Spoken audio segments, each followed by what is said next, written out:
Salam hormat dan salam Malaysia Madani. Saya Debbie Amanda Padan bersama anda dalam Berita Pagi Sarawak edisi Selasa 31 Januari. Kita mulakan berita dengan perkembangan ini. Sebuah lagi anjung kasih diperlukan di Kuching bagi menampung permintaan penjaga dan pesakit dari luar Kuching yang mendapatkan rawatan di Hospital Umum Sarawak HUS. Menteri Pembangunan Wanita, Keluarga dan Masyarakat Dato' Sri Nancy Sukri memberitahu ia sememangnya diperlukan dengan kadar segera bagi memudahkan pesakit yang mendapatkan rawatan berterusan. Datuk Seri Nancy menyarankan HUS untuk mengemukakan cadangan penempatan anjung kasih dengan segera bagi membolehkan kementeriannya mendapatkan bantuan. Beliau memberitahu demikian kepada pemberita selepas mengadakan lawatan di Anjung Kasih HUS Kuching. Bercakap berkaitan penambahbaikan yang diperlukan di Anjung Kasih di Kuching, beliau mencadangkan ia akan ditambah baik dengan fasiliti yang lebih moden dan sesuai untuk kegunaan harian penghuni dengan lebih selesa dan kondusif. Anjung Kasih Yayasan Kebajikan Negara YKN merupakan tempat penginapan sementara untuk golongan yang memerlukan, khususnya ahli keluarga yang kurang berkemampuan tetapi perlu mengiringi pesakit yang sedang mendapatkan rawatan di hospital kerajaan dengan berkonsepkan selesa dan selamat. Setakat ini, 85,596 keluarga pesakit telah menggunakan perkhidmatan Anjung Kasih yang disediakan di 18 buah hospital kerajaan seluruh negara secara percuma. Di Sarawak, YKN telah mewujudkan 3 buah Anjung Kasih iaitu di Hospital Miri, Hospital Sibu dan HUS. Kerajaan negeri komited mempertingkat perkhidmatan operasi di Pelabuhan Bintulu. Timbalan Premier Sarawak, Dato' Ahmad Douglas Ugambas memberitahu ia bagi memastikan perkhidmatan kargo berjalan lancar.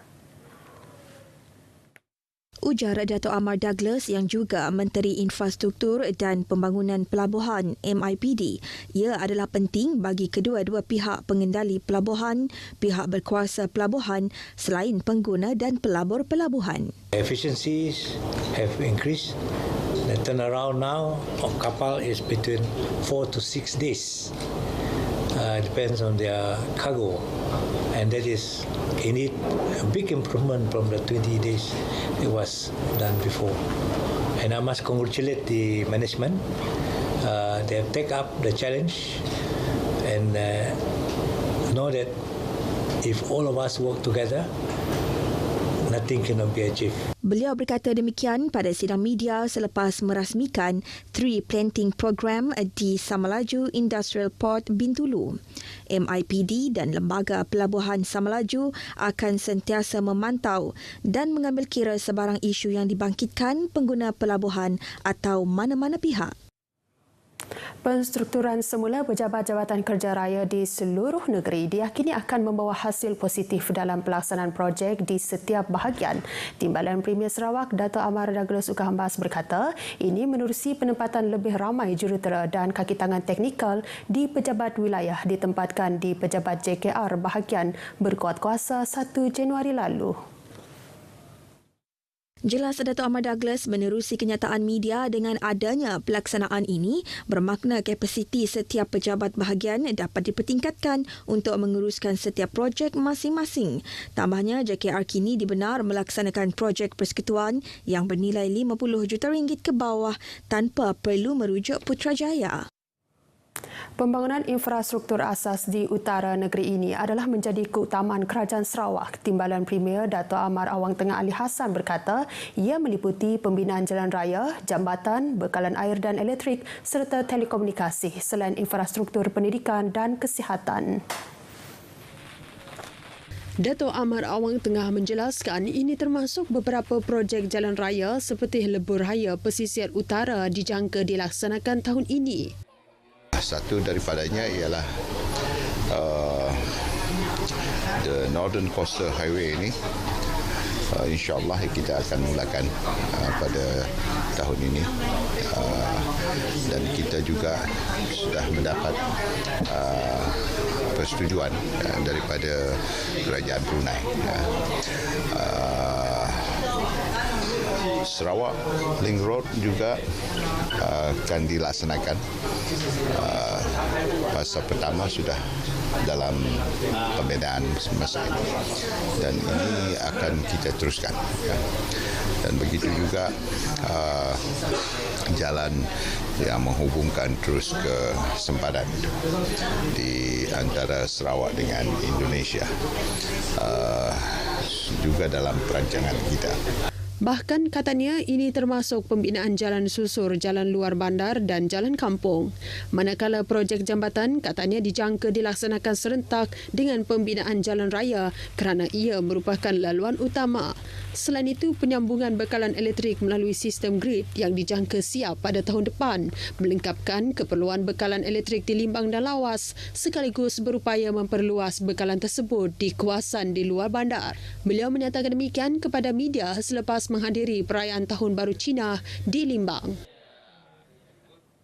Kemeriahan Tahun Baru Cina terus dirasai di Bandar Sibu dengan aktiviti kunjung-mengunjung yang masih dilakukan oleh orang ramai. Semalam, Timbalan Premier Sarawak Dato' Seri Dr. Sim Koo Hian turut berkunjung ke beberapa kediaman pemimpin dan kenalannya di sekitar Sibu. Kira-kira pukul 11.30 pagi, Dato' Seri Dr. Sim memulakan kunjungannya ke kediaman Timbalan Menteri Sumber Asli, Alam Sekitar dan Perubahan Iklim, Dato' Seri Huang Tiong Si. Seterusnya ke kediaman Pengerusi Persatuan Chiang Chuang iaitu Lim Hong Hui di Jalan Gambir sebelum berkunjung ke kediaman Pengerusi Parti Rakyat Bersatu Sarawak Cawangan Dudung Wong Ching Yong. Beliau kemudiannya berkesempatan makan tengah hari di kediaman bekas Ahli Dewan Undangan Negeri Dudong, Datuk Tiong Tai King di Jalan Tun Abang Haji Openg. Datuk Seri Dr. Sim turut berkunjung ke beberapa lagi lokasi, antaranya ke kediaman Bishop Lau Hui Ming, Pejabat Gabungan Persatuan Cina Sibu dan kediaman Timbalan Pengerusi Tua Pek Kong Eng N Teng Sibu, Sun Chun Kui di Pulau Lihua. Kerajaan Sarawak memperuntukkan dana berjumlah 1.5 bilion ringgit kepada Agensi Penyelarasan Pembangunan Kereta Kuching GKCDA. Menteri Pendidikan, Inovasi dan Pembangunan Bakat Sarawak yang juga pengerusi GKCDA, Dato' Roland Sagawiin berkata, dana yang disalurkan itu adalah untuk pelbagai pembangunan di 9 kawasan di bahagian Kuching dan Serian. Menurut Datuk Roland, antara kawasan tersebut adalah Tanjung Datu, Opar, Tasik Biru, Serembu, Mambong, Tarat, Tebeduk, Bukit Semuja dan Kedup. Jelasnya agensi tersebut merupakan antara strategi Kerajaan Sarawak untuk mempercepatkan pembangunan di negeri ini, terutamanya melibatkan kawasan di Kuching dan Serian. Beliau berkata demikian semasa merasmikan Tarat Mini Lab Greater Kuching Coordinated Development Agency di Serian. Dalam pada itu, beliau yang juga Ahli Dewan Undangan Negeri Adun Tarat memberitahu penganjuran mini lab tersebut adalah untuk mengumpul idea dan pandangan dalam memastikan usaha yang lebih bersepadu untuk pembangunan yang strategik di kawasan Tarat. Tambah beliau, fokus utama dalam mini lab itu adalah pembangunan rakyat dengan para peserta diberi peluang untuk memberi cadangan projek atau program yang sesuai dilaksanakan di Dun Tarat. Mini lab tersebut melibatkan jabatan dan agensi kerajaan persekutuan dan negeri di bahagian Serian, ahli-ahli majlis, ketua-ketua masyarakat, ketua-ketua kaum di kawasan Tarat. Sebanyak 53 projek telah dilulus oleh Agensi Pembangunan Seri Aman Sada melibatkan perbelanjaan 1.22 bilion ringgit. Penasihat khas di Pejabat Premier Sarawak merangkap Timbalan Pengerusi Sada, Dato' Amar Jaul Samion berkata, daripada keseluruhan projek, 28 merupakan projek infrastruktur, 19 projek ekonomi, 5 pertanian dan 1 projek sosial. Sebahagian daripada projek tersebut iaitu sebanyak 37 projek akan ditender tahun ini. We hope we can do this in the next couple of years lah. Yeah, starting next year, this year, maybe as I said now, many projects will be tendered out this year. So some will take 2 years, some will take 1.5 years, some will take maybe more than 2 years. Yeah, most of the projects here that been identified adalah between 2 atau 3 tahun. Mengulas lanjut, Dato' Amar Jaul memberitahu projek yang paling banyak adalah yang dikendalikan Jabatan Kerja Raya Sarawak iaitu sebanyak 23 projek infrastruktur. Kesemuanya melibatkan dana lebih 848 juta ringgit. Beliau menjelaskan perkara itu pada satu sidang media sebaik selesai mesyuarat jawatan kuasa pemandu SADA di Sri Aman. Seorang lelaki warga Emas maut selepas motosikal ditunggang melanggar tiang telekomunikasi yang tumbang. Ekoran kabelnya tersangkut dan diheret sebuah lori simen di Kota Samarahan semalam. Jurucakap Pusat Gerakan Operasi PGO Bomba Sarawak berkata pihaknya menerima panggilan berhubung insiden itu pada pukul 3.15 petang dan mangsa dikenali sebagai Tien Jun Ji, 74 tahun, disahkan meninggal dunia di lokasi kejadian.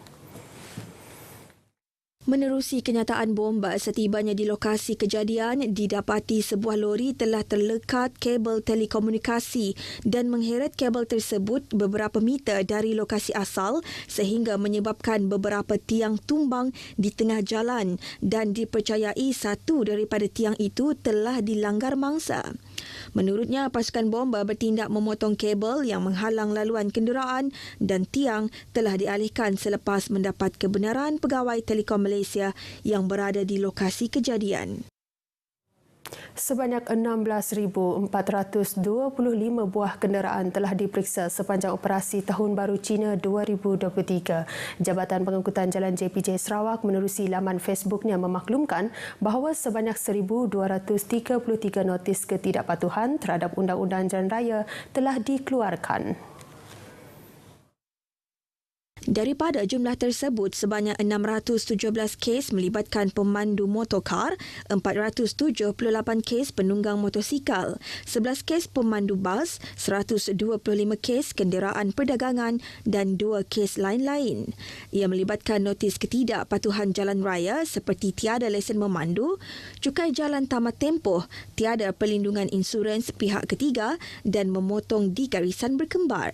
Seramai 121 pegawai dan anggota dengan 45 buah kenderaan penguatkuasa terlibat sepanjang operasi berkenaan.